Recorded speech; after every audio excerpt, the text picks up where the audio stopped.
দুর্যোগ ব্যবস্থাপনা ও ত্রাণ মন্ত্রণালয়ের সাবেক সিনিয়র সচিব শাহ কামালের বাসা থেকে 3,11,87,872 টাকা উদ্ধার করেছে পুলিশ। তার মধ্যে 10,03,306 টাকা মূল্যমানের বিদেশি মুদ্রাও রয়েছে।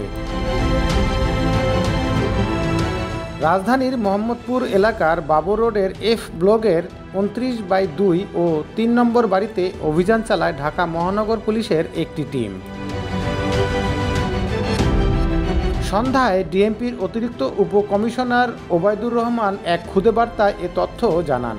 তিনি জানান, 2 ও 5 টাকার নোট থেকে শুরু 1000 টাকার নোটও পাওয়া গেছে। সেখানে 3,10,166 টাকা উদ্ধার করা হয়। এছাড়া 74,400 টাকা দামের 100 টাকার প্রাইস বন্ড এবং 10,03,306 টাকা মূল্যমানের বিদেশি মুদ্রাও উদ্ধার করা হয়েছে।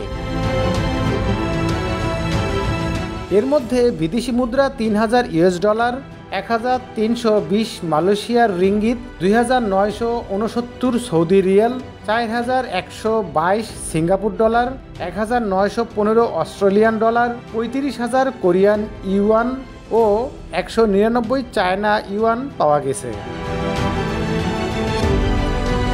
জানা গেছে 2020 সালে 29 জুন দুর্যোগ ব্যবস্থাপনা ও ত্রাণ মন্ত্রণালয়ের সিনিয়র সচিব শাহ কামালকে অবসরে পাঠায় সরকার। 2019 সালে অবসরে যান ত্রাণ ও দুর্যোগ ব্যবস্থাপনা মন্ত্রণালয়ের সাবেক সচিব ডক্টর শাহ কামাল।